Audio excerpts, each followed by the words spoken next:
بسم الله الرحمن الرحیم. د نن ورځې درس زموږ صدري جراحي کې د تایراید د غدې جراحي ناروغۍ دي. د تایراید په جراحي ناروغیو کې هایپوتایرایډیزم، هایپرتایرایډیزم، ګایټري، د التهابي ناروغۍ د تایراید د غدې سلیم او خبیث تومورونه دا درته تشریح کوم. د نن ورځې درس اول عنوان دی هایپوتایرایډیزم. د دې فصل په شروع کې د تایراید د غدې اناتومي، فیزیولوژي، د T3 او T4 هورمونونو تشکل، د ناروغیو کلاسیفیکیشن، فیزیکي معنی، لابراتواري معاینات ټولې تشریح شوي دي، هغه در سره خپله وګورئ. زه یې د ناروغیو نه شروع کوم. هایپوتایرایډیزم داسې تعریفوم چې د تایراید د غدې هغه نقیصې ته هایپوتایرایډیزم وایي چې په هغې کې د تایراید غده خپله وظیفه کمه کړي، ځکه د هایپو معنا ده کمول. دا تعریف نیمګړی دی. د دې عنوان لاندې د هایپوتایرایډ د تایراید د غدې هغه نقیصه هم شاملېږي چې د سره وظیفه ترسره نه کړي. نو ښه تعریف به یې داسې وکړو چې هایپوتایرایډیزم د تایراید د غدې هغه نقیصې ته وایي چې په هغې کې تایراید غده خپله وظیفه کمه او یا یې د سره ترسره نه کړي، دې ته هایپوتایرایډیزم وایي. هایپوتایرایډیزم په درې ډولونو باندې کلاسیفیکیشن کیږي. لومړی کلاسیفیکیشن یې ناروغۍ ته کتل کیږي چې د کومې برخې د ناروغۍ له کبله تایراید غدې خپله وظیفه چې دی کمه کړه.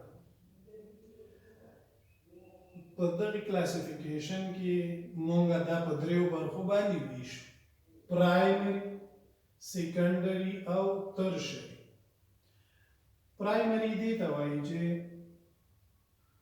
ناروغ د تایراید غده کې چې د ستونزه ولري، تایراید غده ونه توانېږي چې د ضرورت وړ T3 او T4 مونږ ته جوړ کړي. دې ته پرایمري وایي چې آفت په خپله د تایراید په غده کې وي.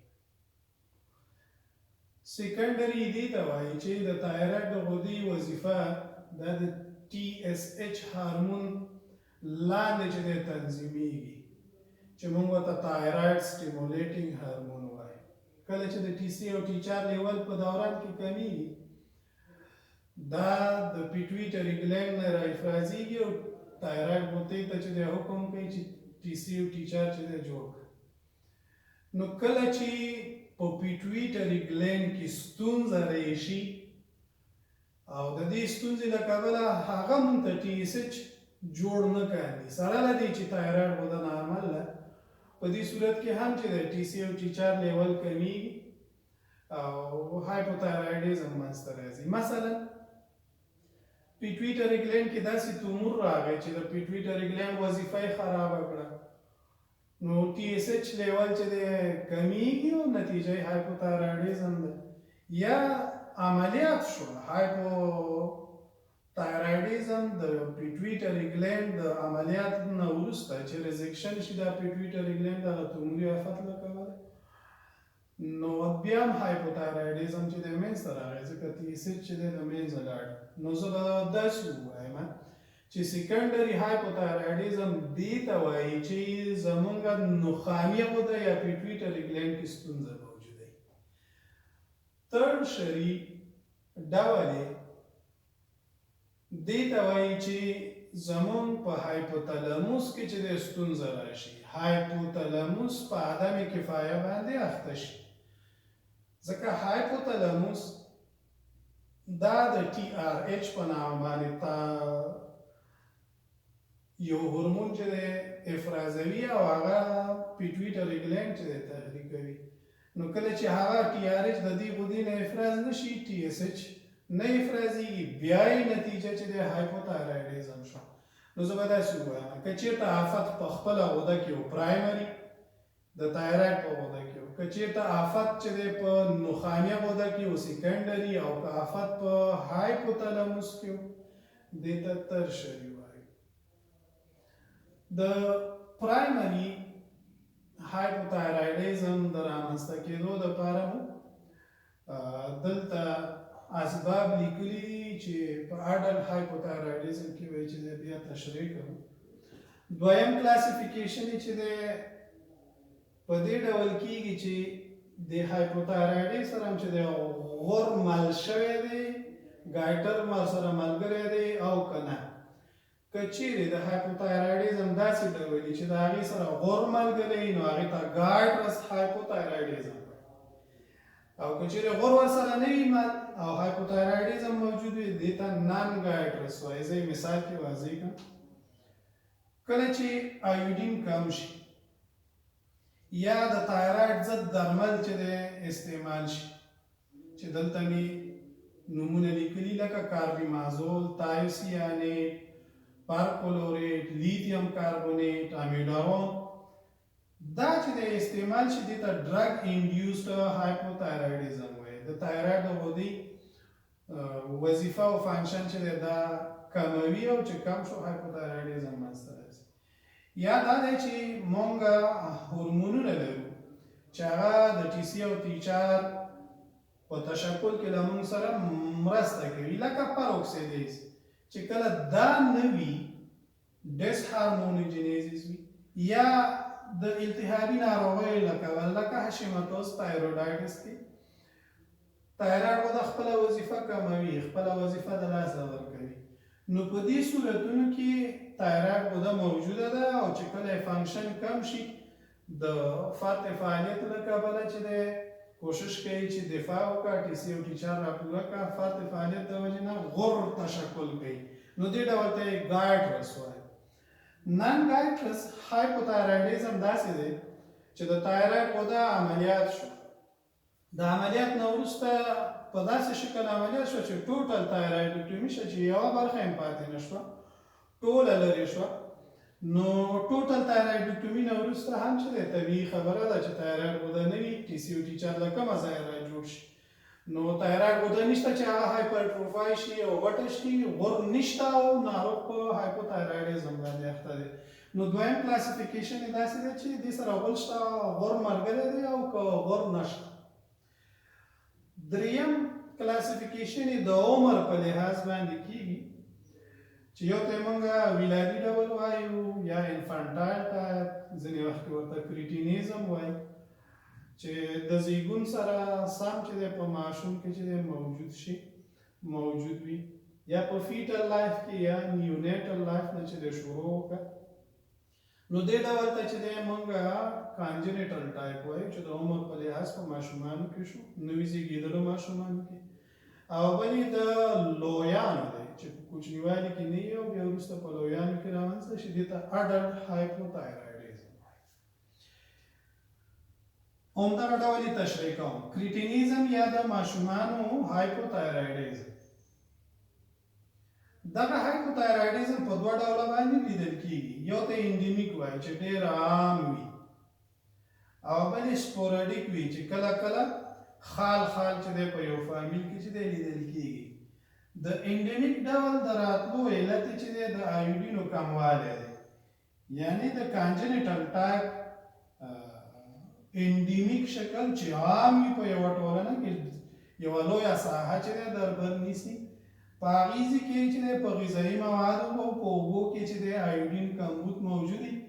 نو دا ډول هایپوتایرایډیزم چې د ایوډینو د کمۍ د وجې نه په هغه منطقه کې رامنځته کېږي او عام وي، دې ته دا ډول ته یې کانجنیټل ټایپ وایي. یو دلیل یې چې دی په دا دی چې د ایوډینو د کمبود له کبله انډیمیک کانجنیټل ټایپ هایپوتایرایډیزم راځي. دویم سپوراډیک فارم دی چې خال واقعیت لیدل کېږي. هغه داسې وي چې یو ماشوم کې داسې ولادي نقصه وي چې تایراید غده نه وي جوړه شوې، چې هغې ته مونږ اجینیزس وایو. یا دا چې غده جوړه شوې وي خو مکمله نه وي جوړه شوې، موږ ورته پارشل اجینیزس یا د ډسجینیزس کلمه استعمالوو. نو خلاص دا چې د کریټینیزم یا کانجنیټل ټایپ هایپوتایرایډیزم اسباب درې دي، یا غده په بشپړ ډول نشته، او یا یوه برخه شته او یوه یې نشته، او یا د ایډینو د کمبود د وجې نه رامنځته کېږي. داسې هم ویلی شم چې دغه ناروغي د هارمونونو د کمبود له کبله هم چې دی رامنځته کېږي. هارمونونه چې هغه په ټي سي او ټي چار جوړېدو کې چې دی موږ سره مرسته کوي، لکه ډیهالوجینیز یا پروکسیدیز انزایمونه چې کله ایوډاید فالیکولر سیل ته را داخل شي، جذب شي، نو دغه پروکسیدیز دغه ایوډاید په ایوډینو باندې بدلوي تر څو د ټایروزین سره ملګری شي او مونو ټایروزین مونو ایوډین ټایروزین جوړ کړي، بیا په ډای او ترای ایودو ټایروزین او ټایروزین باندې چې دی بدلیږي او بیا هورمونونه جوړیږي. نو زه به داسې ووایم چې هغه ضروري انزایمونو کمي له کبله چې په ولایدي ډول باندې د انزایم ډیفیشنسي ولرو، دا هم د دې ناروغۍ یو سبب ګرځېدی شي. دغه ماشومان چې په ولادي ډول باندې په دې ناروغۍ باندې اخته شو او د تایراید فانکشن چې دی کم شو، نو د دوی ژړا به چې دی خپه ژړا کوي، موږ ورته هارس کرای وایو. دا د هارس کرای یا خپه خشنه ژړا دا یې غټه کلینیکي لوحه ده. د دې ماشومانو ژبه غټه وي چې موږ ورته ماکروګلاسیا وایو. دا ماشومان امبلیکل هرنیا لري، امبلیکل هرنیا هم ورسره ملګري او ګېډه چې دی بهر راوتلي وي. د نشونما د خرابوالي د وجې نه قد نه کوي او لنډي وي، دې ته ډوارف وایي چې ډوارفیزم په دوی کې لیدل کېږي. د غاړې نشونما یې هم متضرره وي او غاړه یې هم لنډه وي، د لنډې غاړې والی. د اعصابو نشونما یې هم چې دی عصبي نظام یې هم چې دی نشونما یې کیوي کوي، او دا ماشومان دماغ ښه نشونما نه کوي، منټلي ریټایرډ وي. که پوستکي ته یې متوجه شو د دې ماشومانو پوستکی وچ کلک وي، د قبضیت نه هم چې دی ګیله کوي، زر ستړي کېږي او د کاروبار سره چې دی مینه او علاقه نه نیسي. دغه خبرې چې قد کم و، خپه ژړا یې کوله، ژبه یې بهر راوتلې وه او لویه وه، داسې ماشومان باید په هماغه ابتدایي ژوند کې چې دی تشخیص شي. که چیرې تشخیص نه شي دغسې نشونمایي ستونزې ورکوي، حتی منټلي ریټارډ کېږي، نو تداوی یې چې دی ډېره ساده، تشخیص یې هم اسانه. تایروکسین دې ماشومانو ته موږ چې دی توصیه کوو 25 الی 50 مایکروګرام پر ډے باندې دا یې تداوي ده. تشخیص یې ډېر اسانه دی. د تشخیص مو دلته لیکلی چې د دې ناروغانو T3 او T4 که تاسو وینه معاینه کې دا لیول به کمي او TSH لیول به چې دی دا لوړ وي، نو په اسانه باندې تشخیصي. د لویانو هایپوتایرایډیزم، د لویانو هایپوتایرایډیزم اسباب چې دی مونږ په دریو برخو باندې ویشو. یو هغه اسباب چې هغه پیټویټري ګلینډ پورې مربوطیږي، هغه اسباب چې هغه هایپوتالاموس پورې مربوطیږي، او هغه اسباب چې خپله غدې پورې مربوطیږي. یا په بل عبارت د لویانو هایپوتایرایډیزم هم پرایمري اسباب لري، هم چې د سیکنډري اسباب لري، او هم چې د ترشري. په سیکنډري اسبابو کې مخکې وویلې چې د پیټویټري ګلینډ نه نقیصه ده چې د زیږ شوي یا تومور پکې پیدا شوی وي، او په ترشري کې مو وویل چې هایپوتالاموس زموږ په عدم کفایه باندې اخته وي او TRH نه افرازوي.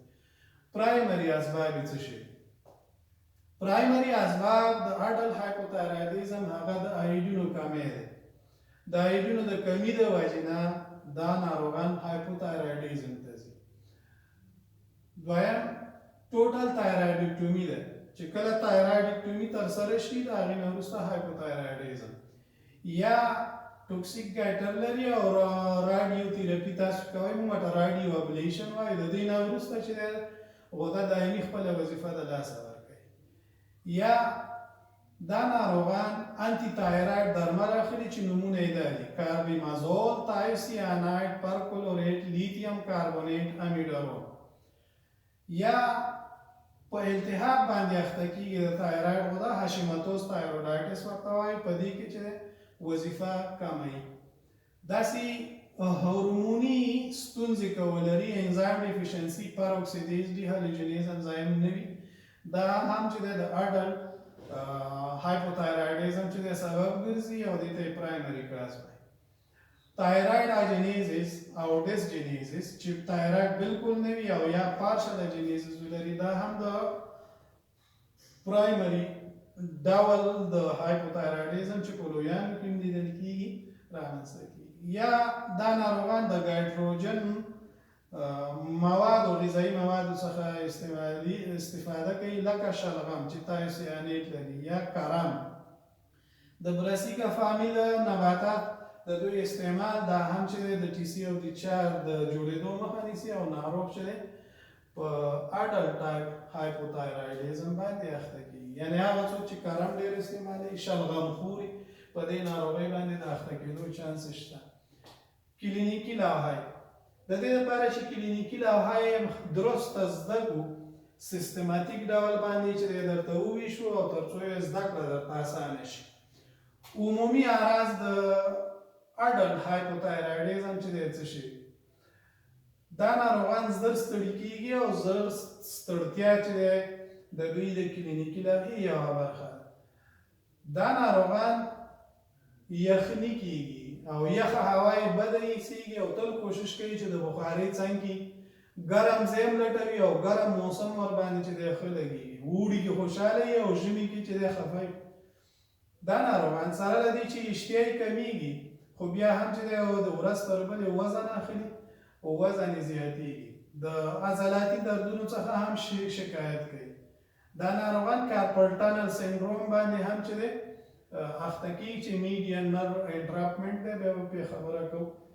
بله دا ناروغان اټکسیان پیدا کوي، ډپریشن تمځي، میګزیډما مډنس یا سایکوزس باندې هم اخته کېږي. دا هغه عمومي اعراض د دې ناروغۍ شو چې یخي ډېر کېږي، د ځان درد هم شکایت کوي او خسته او زیله هم وي او وزن یې د یوې ورځې نه بلې ورځې ته زیاتېږي. ګرم موسم خوښوي، ګرم سیزن باندې چې دی خوشحاله وي او په یخنۍ کې چې دی وضع خرابېږي، د بخارۍ د څنګ نه شور نه خوري او داسې عصبي ستونزې هم تر شا پیدا کوي.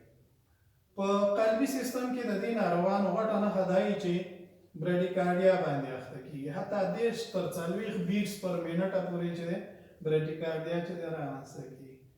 انجینا سبب هم ګرځي، پیریکارډیل افیوژن سبب هم ګرځي، بالاخره کارډیک فیلر ته هم کاندیدېږي او هایپرټنشن هم ورکوي. نو دا د قلبي سیستم ستونزې شي چې په دې ناروغۍ کې لیدل کېږي. په هضمي سیستم کې دوی د قبضیت نه شکایت کوي او د قبضیت د کمېدو علت یې پیریسټالټیک حرکاتو کمې بالاخره دومره پرمختګ کوي چې حتی یونیوس رامنځته شي. په تناسلي سیستم کې دا نارینه که زنانه په اقامت باندې اخته کېږي. عقیم وي دا ماشوم چې دی نشي زېږولی او ماشوم چې دی د ماشوم خاوندان کېږي نه، دا ناروغه. که چېرته انجنۍ وي د مینوریاجیا او ګلکتوریا څخه چې دی هم چې دی شکایت کوي. د پوستکي تغییرات یا ډرماټالوجیکل منیفیسټیشن چې دی په دې کې ریتیما وي، پوستکی چې دی ډرای وي، وچ کلک وي، اطراف چې دی ساړه وي. داسې د برګي مرض یا ویټیلیګو هم په دې ناروغانو کې لیدل کېږي او د ویښتانو تویېدل هم چې دی موجود وي، خصوصا د آیبرو یا د وروځې لیټرل تھرډ پارټ ویښتان چې دی تویېږي. په نیورولوژیک اعراضو کې د دې ناروغانو کې وولټ مین ساین مثبت یا په بل عبارت چې څومره ریفلیکسونه یې هغه چې دی کمیږي په دې ناروغانو کې. اینکل جرک دا چې د ډیلیډ ریلیکسیشن کوي چې همدې ته وولټ مین ساین وایي. دا یې مهمه نښه ده.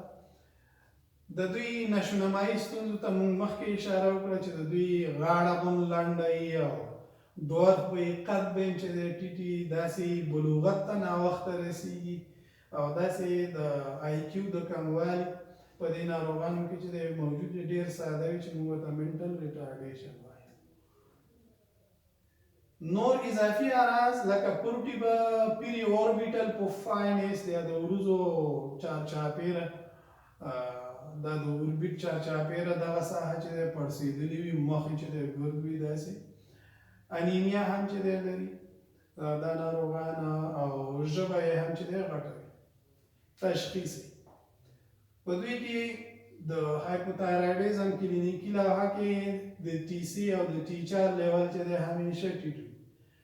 ټي اس ایچ دوه حالته لري. په پرایمري ډول کې چې هایپوتالاموس او پیټویټري ګلینډ نارمل وي او ستونزه په یوازې په تایراید غده کې وي ټي اس ایچ لیول لوړ راځي. خو که چېرته سیکنډري ټایپ وي یعنې ستونزه په پیټویټري ګلینډ کې وي او یا په هایپوتالاموس کې وي هغه په عدم کفایه اخته شوي وي نو په هغې صورت کې چې دی ټي اس ایچ چې دی لیول د نارمل نه چې دی کم وي.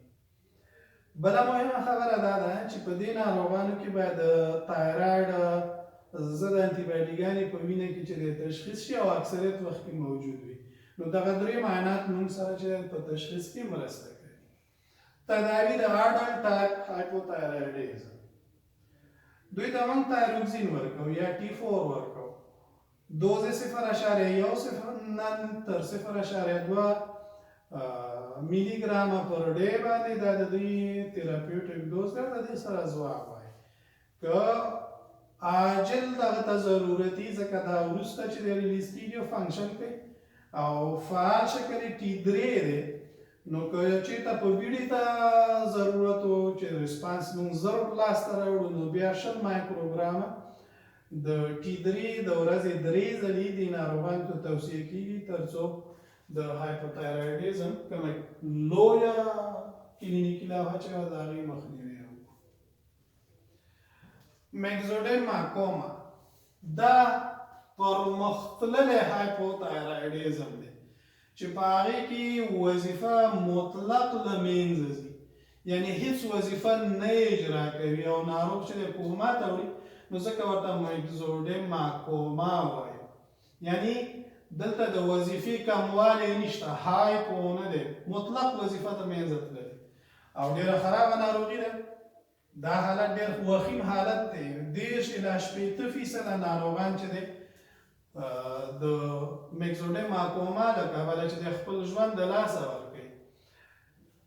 دا حالت په هغه هایپوتایرایډیک ناروغانو کې رامنځته کېږي چې د دغې ستونزو سره چې دی مخ شي. مثلا هایپوتایرایډیزم لري او عملیات چې دی ورباندې ترسره شي. دغه سټرسفل کنډیشن یو سرجري شوه. دویم که دغه ناروغان ټراوما چې دی سره مخ شي او ټراوما واخلي.